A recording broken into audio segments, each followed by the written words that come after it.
Bom dia a todos.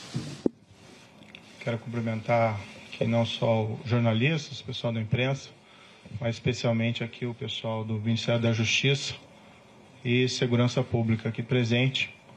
Muitos também gostariam de estar aqui presentes, mas nós buscamos ao máximo evitar aí aglomerações, né? Nem conseguimos totalmente, mas enfim. Primeiro eu queria lamentar a realização dessa... Eu pediria silêncio daí para que pudesse falar sem intervenção. Eu queria lamentar aqui esse evento na data de hoje. Nós estamos passando por uma pandemia, né, do Covid-19. Ontem, uma informação lamentável de 407 óbitos, 3.313 óbitos no total. Então, durante essa pandemia, infelizmente, tendo que realizar esse evento, busquei ao máximo evitar que isso acontecesse, mas foi inevitável. Então, peço a compreensão de todos pela circunstância adversa, mas não foi por minha opção. Antes de entrar no assunto específico, eu queria fazer só algumas reflexões gerais para poder justificar minhas decisões. Antes de assumir o cargo de Ministro da Justiça e Segurança Pública, eu fui juiz federal por 22 anos, tive diversos casos criminais relevantes e desde 2014, em particular, nós tivemos a Operação Lava Jato, que mudou o patamar de combate à corrupção no país. É claro que existe muito ainda a ser feito, mas aquela grande corrupção, que em geral era impune, esse cenário foi modificado. Isso foi um trabalho do Judiciário, do Ministério Público, de outros órgãos e na parte da investigação, principalmente aí da Polícia Federal.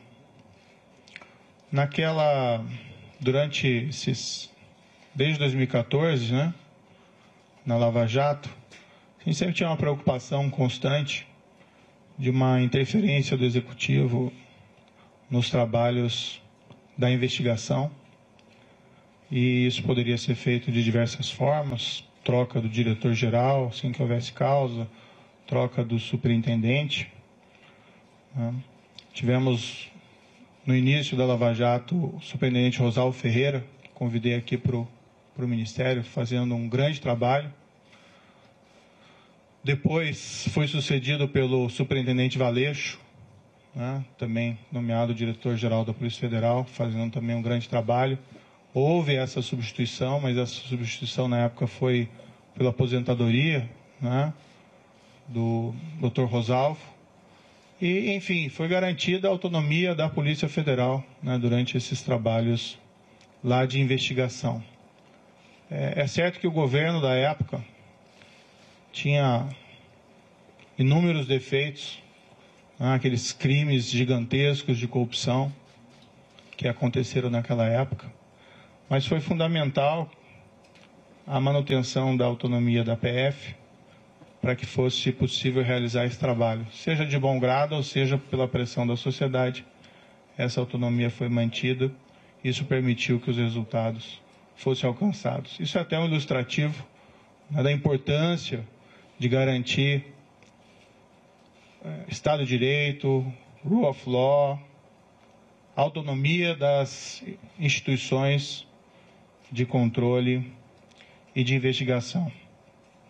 Lembrando aqui até um episódio que num domingo qualquer, durante aquelas investigações, lembro que foi o então superintendente, Maurício Valeixo, que recebeu uma ordem de soltura ilegal do presidente Luiz Inácio Lula da Silva, então condenado por corrupção, preso. Essa ordem emitida por um juiz incompetente, depois isso foi reconhecido nas demais instâncias.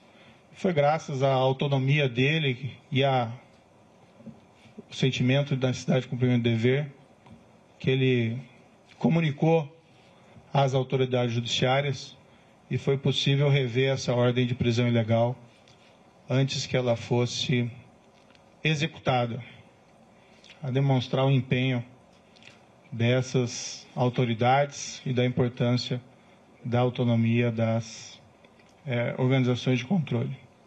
No final de 2018, isso é uma história um pouco repetida, eu recebi convite do então eleito presidente da República, Jair Bolsonaro, e isso eu já falei publicamente diversas vezes.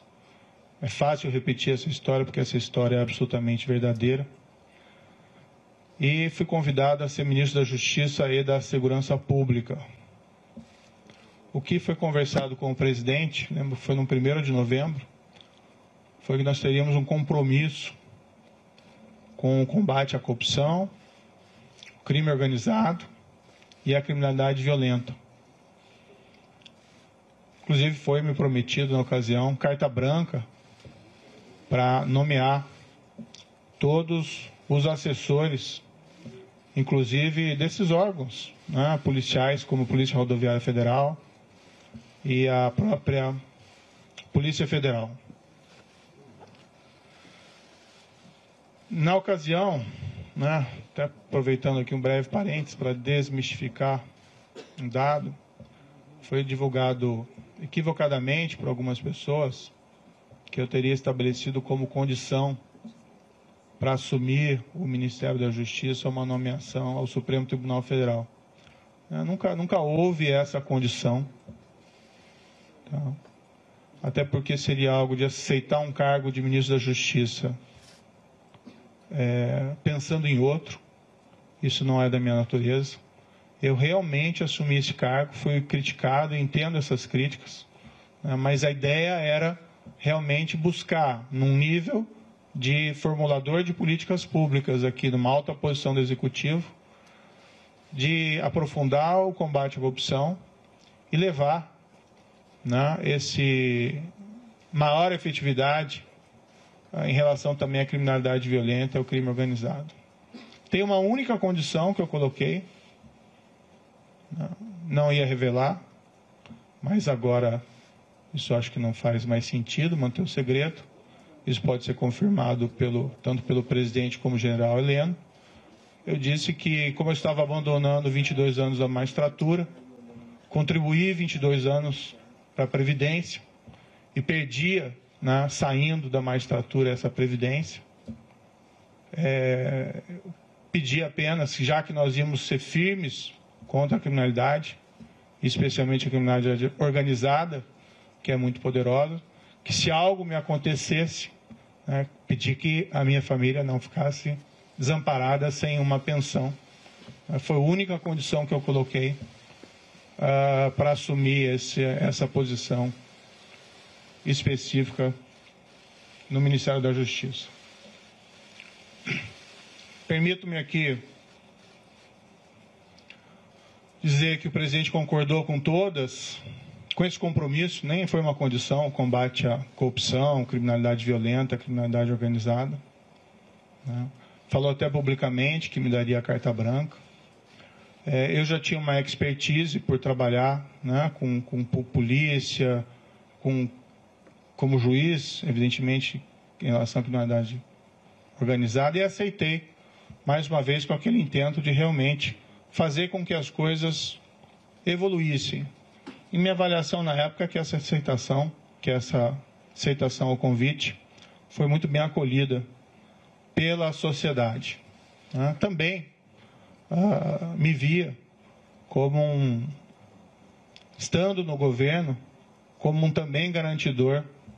Claro que existem outras instituições importantes, Judiciário, Supremo Tribunal Federal, Ministério Público, mas entendi que pelo meu passado de juiz e meu compromisso com o Estado de Direito, que eu também poderia ser aí um garantidor, né, da lei e da imparcialidade e autonomia dessas instituições. Dentro do Ministério, me permito aqui algumas reflexões, a palavra-mote tem sido integração. Nós atuamos muito próximos das forças de segurança estaduais, até mesmo municipais. Nós realmente trabalhamos duro contra a criminalidade organizada.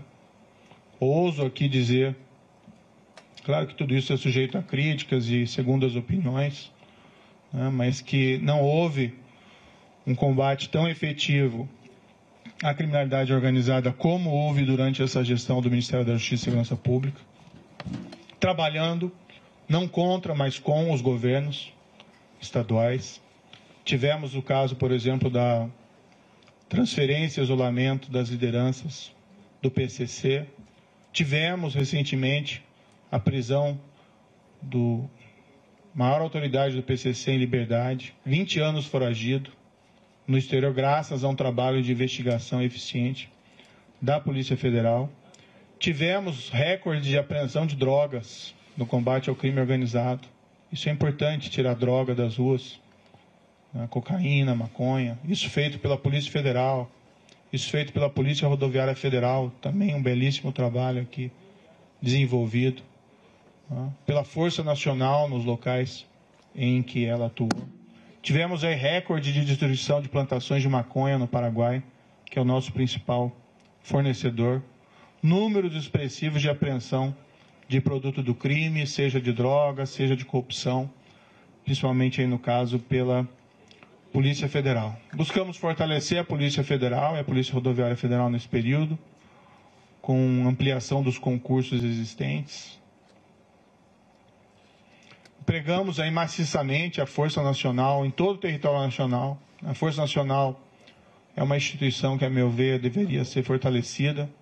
Nós estamos lá defendendo no Congresso Nacional uma emenda à Constituição para tornar ela uma instituição prevista ali na Constituição, para que nós possamos ter, com o tempo, também um corpo próprio, sem prejuízo dos mobilizados, sem prejuízo dos requisitados do Estado, que nós queremos fortalecê-la. Ela tem sido muito demandada e às vezes nós sentimos que nós não temos aí a perna suficiente. E ela atendeu diversas emergências de segurança pública nesse período, lá no Ceará por mais de uma vez, espalhadas aí em terras indígenas, enfim, no nosso projeto Em Frente Brasil. Nós criamos o CIOP, Secretaria de Operações Integradas, até nessa linha de fortalecer a integração. A CIOP desenvolveu um programa chamado Horus e Vigia, que é talvez um dos primeiros programas realmente efetivos aí para controle de fronteiras no nosso país, e trabalha em conjunto com as forças de segurança estaduais. Investimos em inteligência com os centros de fusão, saímos trabalhando também em outras áreas. Várias outras áreas aqui do Ministério da Justiça também tiveram, a meu ver, um bom ganho de efetividade, área do consumidor, área de imigração, a Senajus, enfim, aqui é só um retrato, queria fazer algumas justificativas. No momento, o Ministério da Justiça está voltado principalmente ao enfrentamento da pandemia. Isso prejudicou um pouco os planos em curso, embora eles continuassem. Mas estamos cuidando principalmente de IPI, vacinação, de atenção às forças de segurança, de coordenação, de se preocupar com o Plano Nacional de Segurança. Enquanto o COAF esteve no Ministério da Justiça, e eu não pedi que o COAF viesse, mas foi proposto que ele fosse colocado na estrutura do Ministério da Justiça, nós os fortalecemos. Depois ele acabou sendo transferido para outros órgãos. Até onde teve presente, a estrutura fortalecida se manteve. Acho que isso é muito positivo. Também é um órgão de inteligência importantíssimo, que nós devíamos, inclusive, aumentar a sua estrutura e melhorar o seu funcionamento. Tivemos aí o projeto de lei anticrime, que foi a principal mudança legislativa durante o nosso período de gestão. Várias alterações, facilitação também de venda de drogas. O DEPEN fez um trabalho também fantástico aqui no Ministério Público, também a Senad. Desculpe aqui um pouco cansativo todas essas reflexões. O projeto de lei anticrime poderia ter avanços maiores, infelizmente não foi aprovado em sua totalidade, mas ainda assim, na minha avaliação, ele representou um grande balanço. E eu lembro aqui, num dos primeiros projetos que nós fizemos no Ministério da Justiça, logo no início, foi uma campanha motivacional, né, para os servidores. E o tema era faça a coisa certa sempre. Então, esse sempre foi o mote, sempre foi a palavra, a frase de ordem do Ministério da Justiça e da Segurança Pública. Faça a coisa certa, não importa as circunstâncias, arque com as consequências, isso faz parte. Acho que com tudo isso, nós conseguimos resultados expressivos, alguns deles eu já mencionei, como as questões de combate ao crime organizado, mas nós tivemos, aqui permito-me dizer, uma redução expressiva da criminalidade, né, em 2019.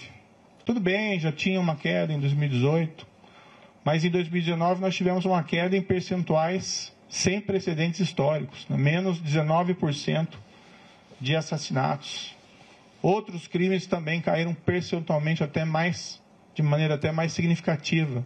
Mais de 10 mil brasileiros deixaram de ser assassinados. Claro, né, é um resultado compartilhado com os estados, com os municípios, onde tem combate à violência, ninguém tem dúvida disso, ninguém quer invocar esse mérito específico de maneira exclusiva, até porque a proposta do Ministério da Justiça sempre foi integração. Não importa o resultado, não quem leva a medalha no final. Mas é muito significativo, e isso me deixa muito feliz, que nesse primeiro ano nós tivemos resultados assim tão positivos para a queda de violência, que é uma grande aspiração da população brasileira. Claro que temos ainda que melhorar muito esse cenário, mas, enfim, isso é um trabalho que é permanente e duradouro. Bem, em todo esse período, tive apoio, né, do presidente Jair Bolsonaro em vários desses projetos, outros nem tanto, mas a partir do segundo semestre do ano passado, passou a haver uma insistência do presidente da troca do comando da Polícia Federal. Isso, inclusive, foi declarado publicamente pelo próprio presidente. Houve primeiro um desejo de trocar um superintendente da Polícia Federal do Rio de Janeiro. Sinceramente, não havia nenhum motivo para essa substituição. Mas conversando com o superintendente em questão, ele queria sair do cargo, né, por questões exclusivamente pessoais. Então, nesse cenário, acabamos concordando, eu e o diretor-geral, em promover essa troca, com uma substituição técnica, com uma substituição de um indicado pela polícia. Agora, tem que fazer uma referência bastante rápida, né? Eu não indico superintendentes da Polícia Federal. Tá? A única pessoa que eu indiquei na Polícia Federal foi o diretor, o Maurício Valeixo. Não é meu papel fazer indicações aí de superintendentes. E assim tem sido no Ministério como um todo. Eu sempre tenho solicitado, dado autonomia, né, ao pessoal que trabalha comigo, a palavra certa não é subordinado, é equipe, para que eles façam as melhores escolhas, né? Assim se valoriza aí os subordinados, desculpe, a equipe, e as escolhas técnicas, né? Eu tinha notícia quando eu assumi aqui o Ministério da Justiça, de que pelo menos havia rumores de que a Polícia Rodoviária Federal tinha algumas superintendências, indicações políticas. Eu escolhi o diretor-geral, Adriano Furtado, está aqui presente, e ele pode ser testemunhar o que eu disse para ele na ocasião, que eu falei, escolha tecnicamente, né? O que não é aceitável de maneira nenhuma são essas indicações políticas. Claro que às vezes existem indicações positivas, mas quando se começa a preencher esses cargos técnicos, principalmente de polícia, por questões político-partidárias, realmente o resultado não é bom para a corporação, inclusive. O presidente, no entanto, passou a insistir também na troca do diretor-geral. O que eu sempre disse ao presidente? Presidente, eu não tenho nenhum problema em trocar o diretor-geral da Polícia Federal, mas eu preciso de uma causa. E uma causa normalmente relacionada há uma insuficiência de desempenho, um erro grave. E, no entanto, o que eu vi, né, durante todo esse período, e até pelo histórico do próprio diretor-geral, que é um trabalho bem feito, né? Várias dessas operações importantes, combate ao crime organizado, operações também de combate à corrupção que foram relevantes, poderiam ter até mais operações, né? Mas normalmente essas operações elas maturam durante algum tempo. E ano passado, em particular, nós ficamos aí 4 meses sem poder movimentar inquéritos envolvendo lavagem de dinheiro, né, por uma decisão judicial. Isso também prejudicou um pouco os trabalhos. Mas o trabalho vinha sendo feito e até a queda dessas estatísticas criminais é um indicador relevante de que o trabalho estava sendo positivo.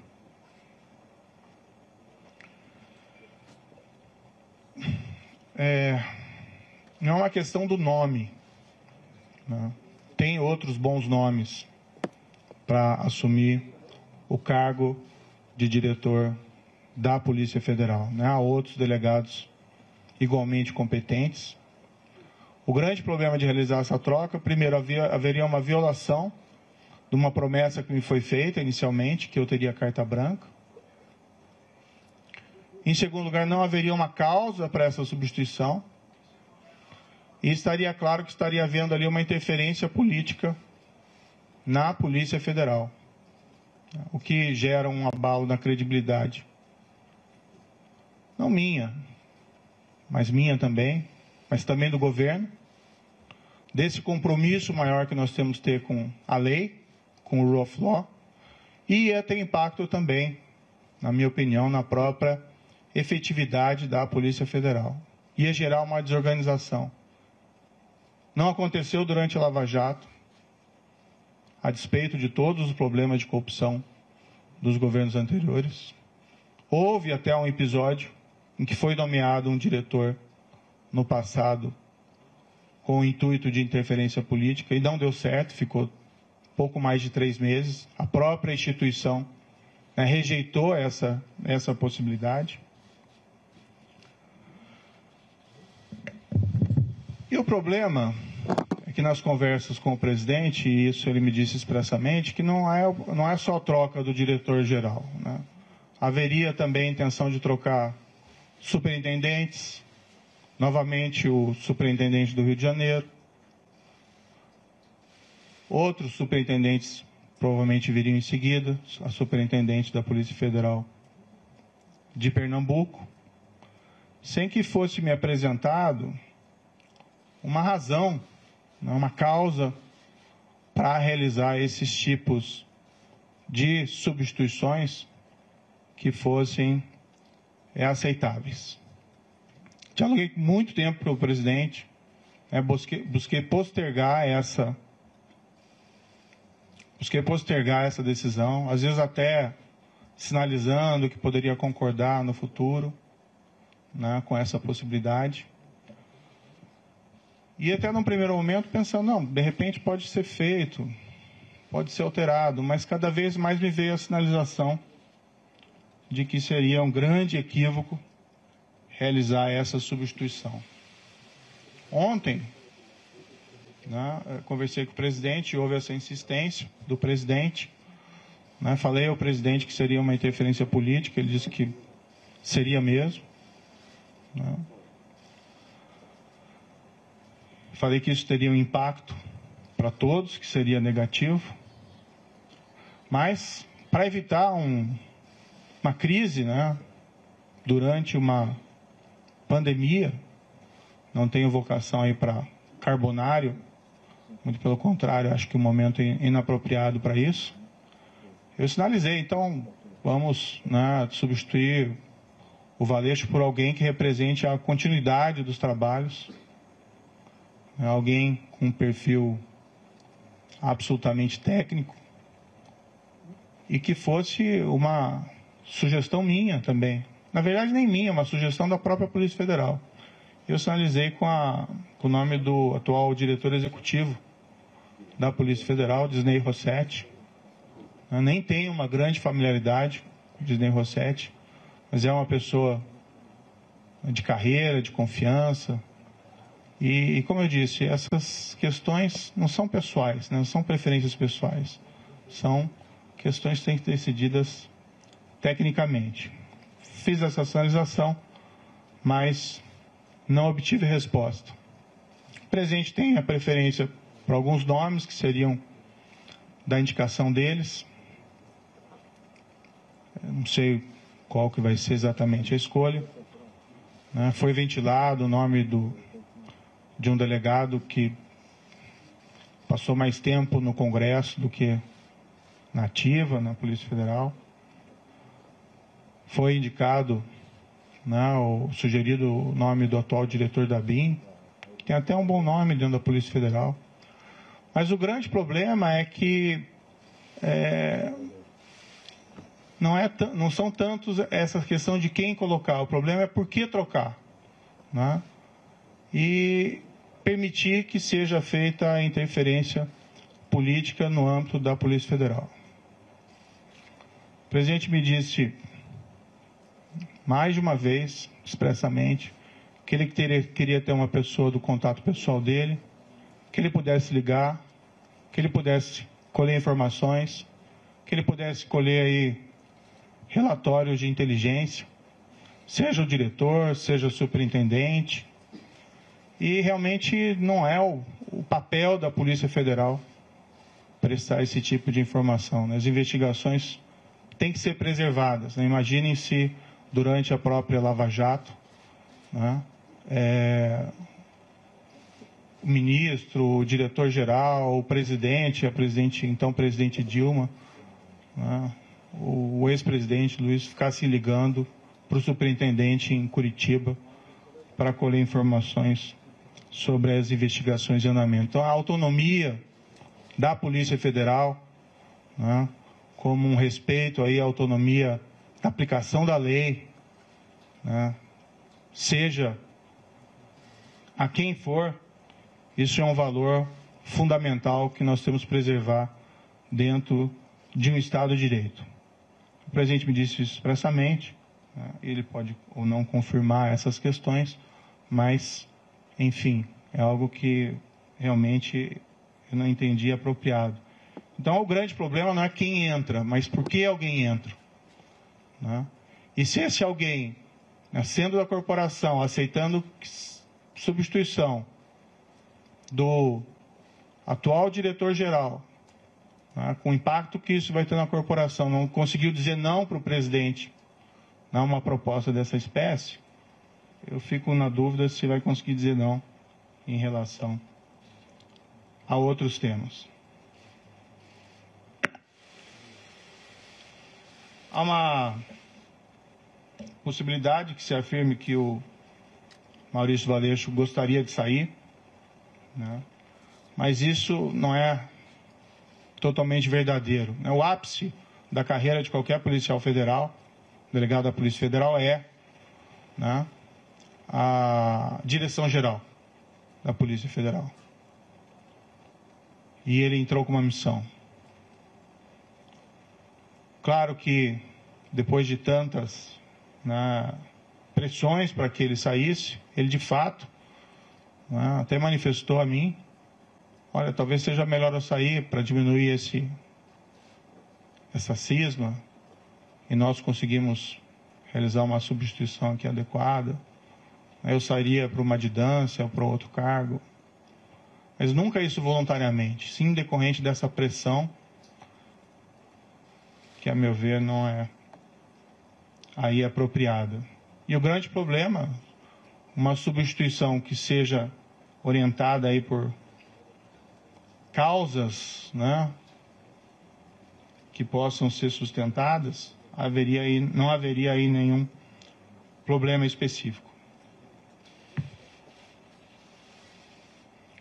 O presidente também me informou que tinha preocupação com inquéritos em curso no Supremo Tribunal Federal e que a troca também seria oportuna da Polícia Federal por esse motivo. Também não é uma razão que justifique a substituição, até algo que gera uma grande preocupação.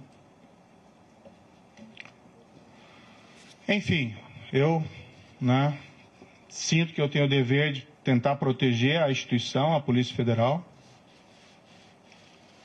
E por todos esses motivos, eu ainda busquei uma solução alternativa, né, para tentar evitar aí uma crise política durante uma pandemia.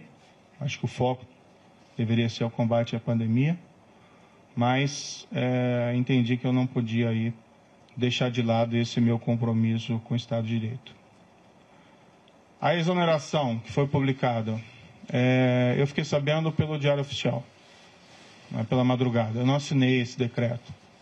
Em nenhum momento isso foi trazido, em nenhum momento o diretor-geral da Polícia Federal apresentou um pedido formal de exoneração. Depois ele me comunicou que ontem à noite recebeu uma ligação dizendo que ia sair exoneração a pedido e se ele concordava, né? Ele disse, como é que eu vou concordar com alguma coisa? Eu vou fazer o quê, né? Se ele já está sujeito à exoneração a pedido ou à exoneração ex officio. Mas o fato é que não existe nenhum pedido que foi feito de maneira formal. Eu, sinceramente, fui surpreendido. Achei que isso foi ofensivo. Vi que depois a SECOM afirmou que houve essa exoneração a pedido, mas isso, de fato, não é verdadeiro. Para mim, esse último ato também é uma sinalização de que o presidente me quer realmente fora do cargo, né? Não me quer presente aqui dentro do cargo, porque essa precipitação na realização da exoneração não vejo aí muita justificativa. Eu tenho até outras divergências, tive outras divergências com o presidente federal, com o presidente da República durante essa permanência aqui. Tive muitas convergências, recebi apoio do presidente em diversas ocasiões importantes, assim como dei apoio ao presidente da República em várias circunstâncias. Tive pontuais divergências, mas eu acho que como ministro, né, eu estou numa relação que eu tenho que preservar também a questão da hierarquia. Mas não vou aqui falar dessas outras divergências, isso fica para uma outra ocasião. De todo modo, meu entendimento foi que eu não tinha como aceitar essa substituição. Há uma questão envolvida também da minha biografia como juiz, de respeito à lei, ao Estado de Direito, à impessoalidade, né, no trato das coisas com o governo. E eu vivenciei isso durante a Lava Jato. Né, seria ali um tiro da Lava Jato se houvesse substituição de delegados, superintendentes naquela ocasião. Então eu não me senti confortável. Tenho que preservar, né, a minha biografia, mas acima de tudo eu tenho que preservar o compromisso, que foi o compromisso que eu assumi inicialmente com o próprio presidente, que nós seríamos aí firmes no combate à corrupção, crime organizado e criminalidade violenta. E um pressuposto necessário para isso, né, é que nós temos que garantir aí o respeito à lei, a própria autonomia da Polícia Federal contra interferências políticas. Certo, o presidente indica, ele tem essa competência, ele indica o diretor-geral, mas ele assumiu um compromisso comigo inicial de que seria uma escolha técnica, que eu faria essa escolha, e o trabalho vem sendo realizado.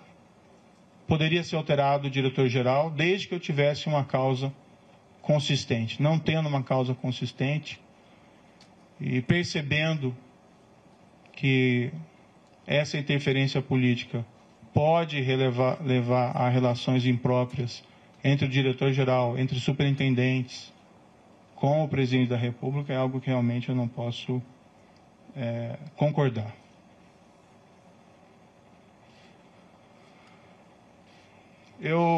Um pouco sobre o futuro, né? De todo modo, eu agradeço ao presidente da República a nomeação que me foi feita lá atrás. Acho que nós tínhamos um compromisso e eu fui fiel a esse compromisso. Né? Acho que estou sendo fiel a esse compromisso no momento em que eu me encontro aqui dentro do Ministério da Justiça. Ou no futuro, né, eu vou começar a empacotar minhas coisas e vou providenciar aqui o meu encaminhamento da minha carta de demissão, né? Eu, infelizmente, não tenho como persistir com o compromisso que assumi sem que eu tenha condições de trabalho, sem que eu tenha condições de preservar a autonomia da Polícia Federal para realizar os seus trabalhos, ou sendo forçado a sinalizar uma concordância com uma interferência política na Polícia Federal, cujos resultados são imprevisíveis. Espero que, independente da minha saída, seja feita a escolha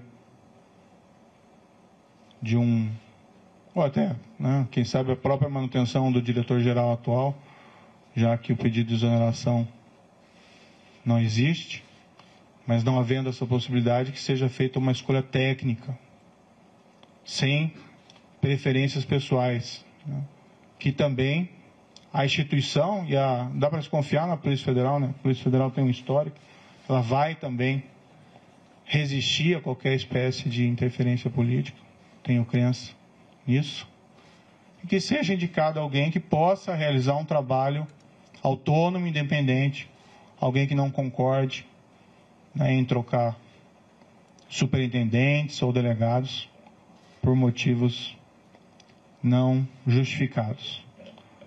O meu futuro pessoal, após disso, né, eu abandonei esses 22 anos de magistratura, infelizmente é um caminho sem volta, né, mas quando eu assumi, eu sabia dos riscos, vou descansar um pouco, né. Nesses 22 anos foram muito trabalho, em especial durante todo esse período da Lava Jato, eu praticamente não tive descanso, e nem durante o exercício do cargo de ministro da Justiça e Segurança Pública. Vou procurar, né, mais adiante um emprego, não enriqueci, né, no serviço público, nem como magistrado, nem como ministro. E quero dizer que, independentemente de onde eu esteja, eu sempre vou estar à disposição do país para ajudar, o que quer que seja, se eu puder ajudar nesse período da pandemia com outras atitudes. Mas, enfim, sempre respeitando o mandamento do Ministério da Justiça e Segurança Pública nessa gestão, que é fazer a coisa certa sempre. Muito obrigado.